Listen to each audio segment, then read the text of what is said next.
Welcome to this edition of Utah Libraries Have You Covered, coming to you from the Utah State Library Blind and Disabled Recording Studios. I'm Jeri Openshaw, along with Jason Powers at Controls. And we are so thrilled today to have Macy Lewis, a Utah grown author, to tell her story today. She's an author with her own story. Welcome, Macy. Hey, Jeri. Thanks for having me. No worries. This is going to be a fun interview, I can just tell. Macy, how many books have you written? I have published so far 10. Oh, that's a lot. Let's get a little background on Macy. How did all this happen? Tell us about you, first of all. Sure. So I was born at 23 weeks gestation, 17 weeks early, and I weighed 1 pound, 2 ounces. And my eye condition is retinopathy of prematurity. Wow. So you have had little or no sight all of your life. Yes, I have. So my right eye has no vision and my left eye has about 10% central, so nothing on the periphery. Right. But you've obviously done very well. You've graduated from college. Tell us a little bit about your journey. So I went to the Utah School for the Blind from preschool until second grade. And there I learned all the blind things, braille, print, how to use a cane, and then all the normal school subjects that you do. And then from second grade, I mainstreamed into public school, and I went up, through grade school, junior high, high school, and then to the University of Utah where I graduated. And I just did everything in braille because it was faster. I can use print if it's large enough. Sure.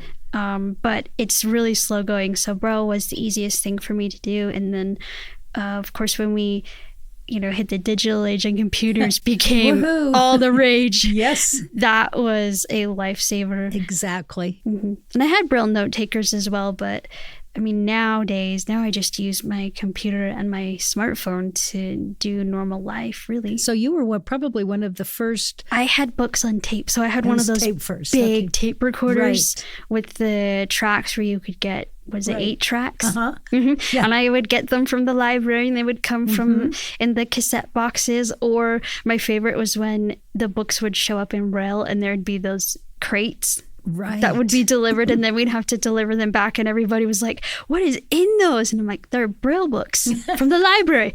What?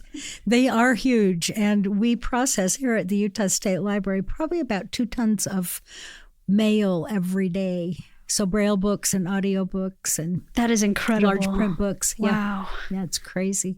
Well, that's so interesting to know that you've used this library, the Utah State Library, the Blind and Disabled program, for a lot of years. Definitely. And it's amazing because I've read so many books, like my favorite authors, Charles Dickens and Mark Twain. Mm-hmm.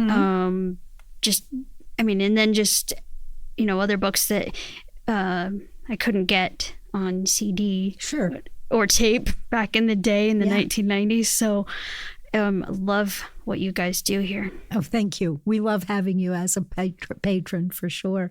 What is your favorite form? Do you like braille best? I like braille because I think I learn more when I feel it. Mm-hmm. But I also have loved the audiobooks because I can read so much. Right. And a shout out to Bard. Yes. Mm-hmm. Yep. Definitely. And I also like Bookshare as well. Oh, I don't know what that is. It's an online website where you can go on and you can get books pretty much it's all audio.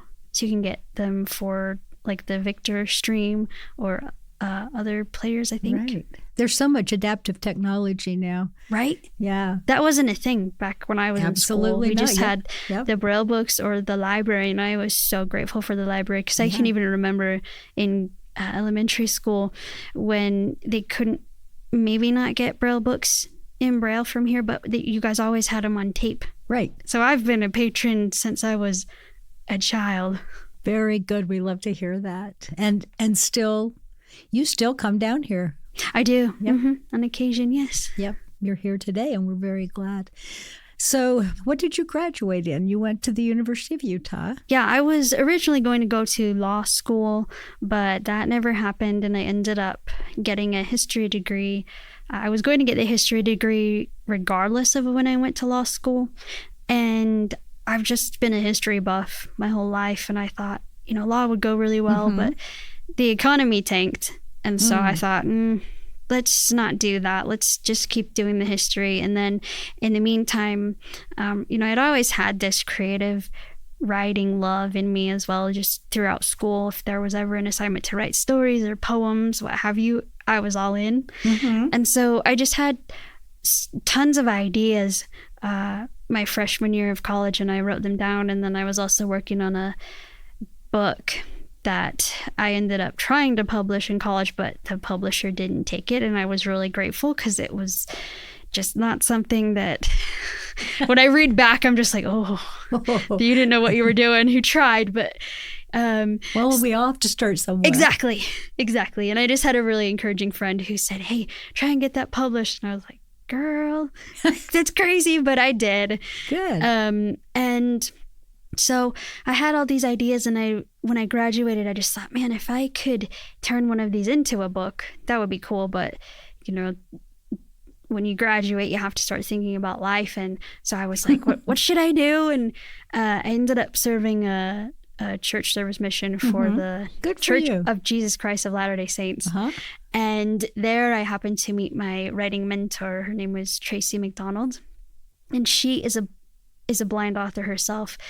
I should say was, because she passed away, but a couple years ago. But she, I was doing a project where I was collecting oral histories and records from blind church members internationally, and she heard about the project and reached out to me, and she was like, I'm an author. And I was like, what? I never heard of that many blind authors, let alone known of one in Utah. So I reached out to her and interviewed her, and then I said, can we keep in touch? And she was like, sure. So we kept in touch, and I just kept working on this manuscript that I had started to work on while I was doing that project. And I reached out to her when I was done with it, and I sent her the first 10 pages because I said, would you take a look? And she was like, sure. And so when she was done looking, she was like, well, it's okay. And I knew it was only okay. And which book was that? This actually was Fevered Hearts that you have. Okay. And so she said, is there any particular part of this really long book that you've written that you think is good? And I said, well, there's a couple of pages in there. It's way in the middle about this service trip, and I only just did a little blip about it. But she goes, why don't you write a whole new book about it? And I was like, what? How do I take 3 pages and turn it into a full novel? I don't know what I'm doing. And she said, well, I'll help you. And so she mentored me for the next 6 months, and it was just back and forth with emails and phone calls. She'd tell me, okay, write dialogue, and then I would send it back to her via email, and then we would talk it over in emails or the phone, and she would just tell me, okay, this is how you need to rewrite it, or these are the rules of why we write it this way. And in 6 months, we had a whole new book, which, like I said, is Fevered Hearts. Terrific. How long did it take for you to get it published? From when it was finished to publication, oh gosh, I think probably a year. But from the very first book that I actually wrote of it, probably it would have been 4 years, I think. So it just kind of depends on the novels. Yes, indeed. It could be a year or 2 or 4 or 5 years, just depending on how. So you have 10 books. Let's just list them all. Sure. So I've got the Hidden Hearts series, which is a trilogy, and that's comprised of book 1 is Fevered Hearts, book 2 is Imprisoned Hearts, and book 3 is Shattered Hearts. Romance. And then I have Weathering the Storm, which I co-wrote with Jim King. That's a standalone novel. And then I've got The Hindsight of Faith that I wrote with J. Creighton Smith, and that's Oh, a nice. novella, so it's pretty short. And then I've got Infinite Intelligence, and then I have it's a short story called Christmas. I'll tell you. Tell me what it's called. Christmas Across Time. Christmas Across Time, yeah. Mystic Publishers. That's cool. That's right, yeah. And that's a good time of year. Yes. Yeah, so it's called Christmas in the Sky, and it's an anthology called Christmas Across Time, volume 4? 3. 3. Terrific. I'm losing my mind. Oh, you're fine. All of those books that I previously mentioned are for adults. Right. And then I have kids' books, so it's two complete opposite ends of the spectrum. Before we talk about the kids' books, so it's romance. What are the genres of the others? They are all pretty much, my main genres are romantic suspense. Okay. And it's not necessarily the romance that, I mean, I love a good romance book, let's be honest. But I also my main goal is to tell the audience about a topic. So, for an example, Fevered Hearts is about the Ebola epidemic and the Ebola virus, and I thought that was really cool to learn about. Shattered Hearts is about a neurological disease that is real that I saw, and I was like, let's write a story about that. Oh, wow. Weathering the Storm is about weather control. Infinite Intelligence, that is the most recent release back in June of this year. That is about artificial intelligence that I really felt was really relevant to today's time. Sure. I'm interested in Weathering the Storm. In fact, we will record these books and they will be available. So, but before that happens, I'm going to borrow Weathering the Storm. Awesome. Okay, the I kids' hope you books. like it. It sounds like a good one. Kids' books. We have, it looks like about 3 here. Yeah. So we have Nigel and the Festival of Flames, and that is for young readers, so probably anywhere from 2 to 4 or 5. It rhymes, and that's about Nigel the dragon, who is a smaller dragon than the other dragons, and he's competing in the Dragon Olympics, and he has to learn that he can do everything else that the larger dragons can. And then we have Octi Octopus and the Ocean Adventure. Octi the Octopus. And we have Nina Nebula and the Space Adventure. That looks so fun. And then Gia Giraffe and the Zoo Adventure. Yep.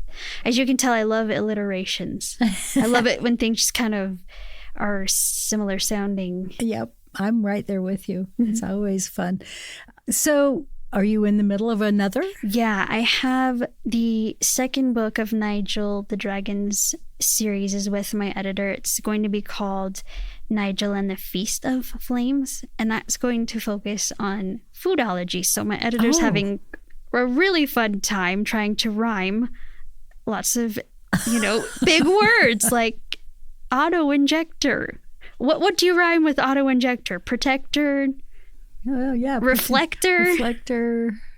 Yeah, that's so I told her, limited. I was like, have fun with that. Yeah. So she's having a ball with that. And then I have an anthology that is with another editor that is probably for adults again. We'll see what she comes up with. There are 5 shorter stories that have a magical object in them that just the object helps you learn that you don't need magic to help you be great. You're just great how you are. I think you're great. I'm so impressed that the obstacles just don't get in your way. I try not to. We all have our bad days, but of course. I just am like, you know what? This is what I've been given, and I'm going to make the best of it, the best I can. Good for you. Applause all the way around, and all the books. My goodness. So, what is your advice for folks in your situation? I think that just try to have the best attitude you can with the circumstances that you're in.